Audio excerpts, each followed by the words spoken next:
मन मंदिरा गजर भक्तीचा.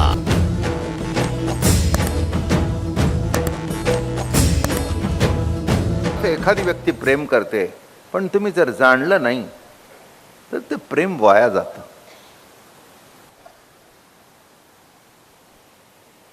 तुमच्या अंतःकरणातला क्रोध आहे, तो क्रोध जर तुम्ही जाणला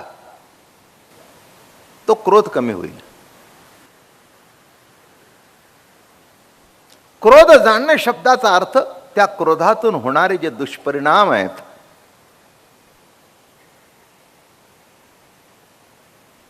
त्या रागामुळे, त्या क्रोधामुळे जो दुरावा निर्माण होतो, म्हणून क्रोध सुद्धा जाणला पाहिजे.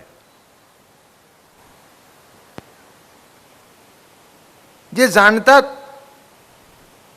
तिथे शब्दाची चकमक होते, पण दुरावा कधी होत नाही. शब्दाची चकमक ही असायलाच पाहिजे. जेवणामध्ये मिरची असायलाच पाहिजे.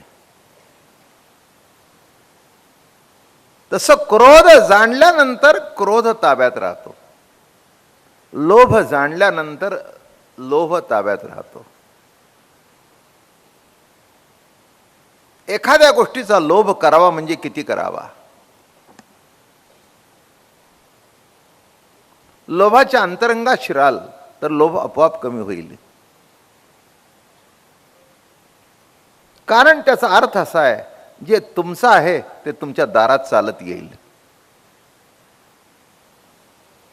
पण माझं आहे ते माझ्याकडे राहावं आणि दुसऱ्याचंही मी हिसकून घ्यावं, हा जो हाव आहे ती नसावी. नाही का? तुमच्या जवळच्या पैशाची कमतरता तुम्हाला त्रास देत नाही, तुमची हाव तुम्हाला त्रास देते. नाही म्हणजे त्रास कशापासून होतो? नाही का? पैसा प्रत्येकाला लागतो, प्रत्येक कर्माला लागतो. हे हार आणलं तर कमीत कमी 200-250 रुपयाचा हार असेल, जास्ती असेल. एक महिन्यावर किती पैसे होतात ते बघा. बारका घातला तर तुम्ही म्हणाल श्रीमंत दगडूशेठ हलवाई गणपती एवढं ट्रस्ट मोठं चालतो, मोठं आणायला काय हरकत आहे. तेव्हा हार दिसतो लहान, पण त्याच्यातलं आणणाराचं प्रेम जर जाणलं, त्याची जर वास्तव्य जाणलं, तर त्या प्रत्येक पाकळीबद्दल प्रेम निर्माण होईल, प्रत्येक पाकळीबद्दल आदर निर्माण होईल. म्हणून कुठेही अंतरंगामध्ये शिरणं हे महत्वाचं आहे. थोडीशी प्रस्तावना आहे. अध्यात्म तर आहे, जगत जीव परमात्मा दृश्य द्रष्टा दर्शन ज्ञाता ज्ञेय ज्ञान, हे शब्द आयुष्यावर पाठच झालेले आहेत. नाही का? संत आपले विचार जेव्हा मांडतात, काल मी सांगितलं की समग्राचं स्वीकार, समग्र जीवनाचा स्वीकार नामे वारकरी संप्रदाय. आपण पाहिजे ते स्वीकारतो, न पाहिजे ते स्वीकारत नाही. नाही का? वस्तुस्थिती अशी आहे. हे बघा, माणसं देहाची निंदा करतात, पण देहाशिवाय तर परमार्थ नाही. म्हणून देहाला कष्ट द्या, देहाला त्रास द्या. नाही का?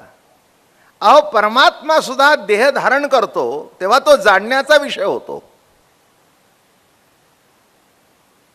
कटावर कर ठेवून उभा राहिला म्हणून वारी सुरू झाली. अव्यक्ताची वारी नाही. नाही का? शून्याकडे वाटचाल नाही. आमच्या समोर कुठे जाता? पांडुरंगाच्या वारीला. पांडुरंग म्हटल्याबरोबर एक रूप आमच्या समोर आहे आणि पुन्हा जाणीव आहे, हे रूप आहे, पण हा विश्वव्यापक आहे, ही जाणीव आहे. आणि तो माझ्या हृदयात आहे, मला उठवतो, मला जागवतो, मला भूक लागवतो, ही भक्ती आहे. काय सांगितलं लक्षात आलं का? विश्वव्यापक ही जाणीव आहे बरं का. पण एकदेशी रूपाने माझा देह त्याच्यानी चालतो, मला उठवतो तो. मी उठायच्या अगोदर माझ्या उशाला बसतो, हाक मारतो, बाबूराव उठा. काय आता घरी असल्यानंतर केव्हाही उठतो आम्ही, रात्री झोप लागत नाही, सकाळी उशिरा उठतो, आता वय झालेलं आहे. पण वारीच्या रस्त्याने बरोबर जाग येते. घरी ज्या वेळेला झोप लागते त्यावेळेला वारीत जाग येते. म्हणजे बोलणं कळलं का? आतला सांगतो उठ बाबा महाराज उठा, घर नाही आहे, टाळ ऐकू आले, आता केव्हा उठणार, केव्हा जाऊन येणार, केव्हा आंघोळ करणार, उठा उठा. लक्षात आलं का? असा इतकं माझ्यावर प्रेम करतो. प्रभू जे जीवावर प्रेम करतो ते प्रेम जाणणं हीच भक्ती. लहानपणी आईची आठवण होते की आई शाळेकरता उठवते, बरं का, गालावर गाल ठेवते, त्याला कुशीत घेते, त्याच्या चेहऱ्यावर आलेली कुरळी केसाची बट बाजूला सारते, पापा घेते, आपली दृष्ट लागू नये म्हणून असं असं करते, आणि मग हळू उठा बाळा उठा उठा, आता शाळेला जायचं, उठा उठा उठा उठा. आई निघून गेली, वडील निघून गेले, उठवणारे निघून गेले, पण मी वेळच्या वेळेला उठतो, तो उठवणारा कोण?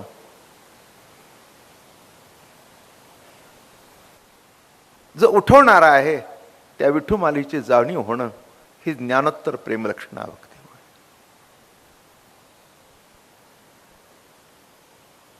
कोणी तसा सहज उठू शकत नाही. झोप येते पण उठणं हा प्रसाद आहे, जाग येणं हा प्रसाद आहे. जागा नाही झाला असतं तिथेच संपलं आयुष्य. किती उठण्याला किंमत आहे? उठण्याला किंमत आहे का उठवण्याला किंमत आहे? मग उठवण्याला किंमत आहे का उठवणाराला किंमत आहे?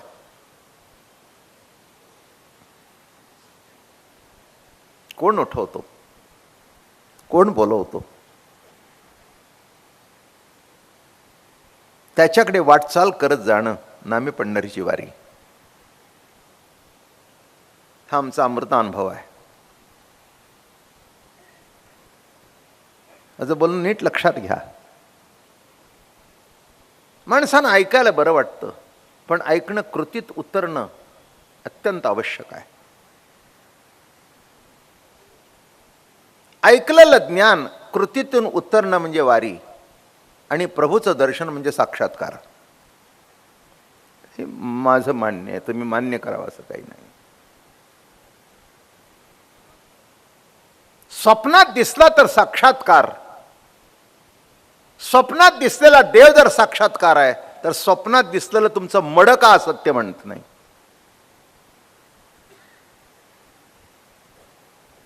स्वप्नामध्ये कुणीतरी तुमचा खून केलाय असं दिसतं ना, छातीवर बसलं असं कोणीतरी दिसतं, घाबरून माणसं उठतात, मेलो मेलो मेलो, अरे अरे काय झालं काय?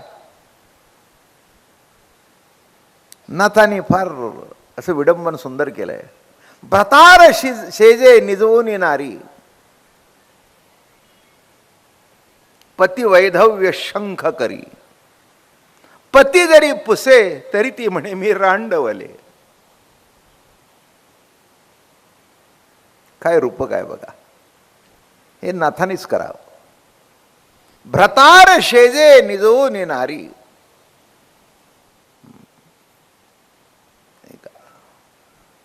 पतीच्या नावाने पती वैधव्य शंख करी, पती जरी पुसे हलवून तरी म्हणे मी रांडवले. काय गंमत आहे नाही? आश्चर्य. हलवतोय. अगं का रडतेस का? अहो म्हणले तुम्ही मेला. अजून हलवतो. अगं सावध हो सावध हो सावध हो. अगं नाही मी मेलो, मी तुला उठवतोय. हा कळलं का? भ्रतार शेजारी असून सुद्धा वैधव्य झाल्यासारखं वाटतं, तसं देव जवळ असून तुम्हाला कळत नाही. म्हणून जिवंत असून सुद्धा देव न म्हटल्यामध्ये आध्यात्मिक विद्वात.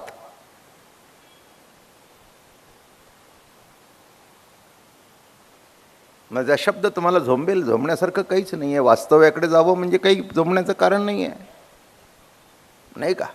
हे स्वप्न ज्या नाथांनी लिहिलं ते किती गमतीदार लिहिलं आहे. तसं ईश्वरी अस्तित्वाची जाणीव होणं आणि ती जाणीव शेवटी प्रेम प्रतितीमध्ये त्याचं रूपांतर होणं, हाच संतांचा प्रेमबोध आहे. आणि म्हणून त्या दृष्टिकोनातून जगत हे माया कार्य, जगत हे अज्ञान कार्य, का जगत हा प्रभू प्रेमाचा विलास.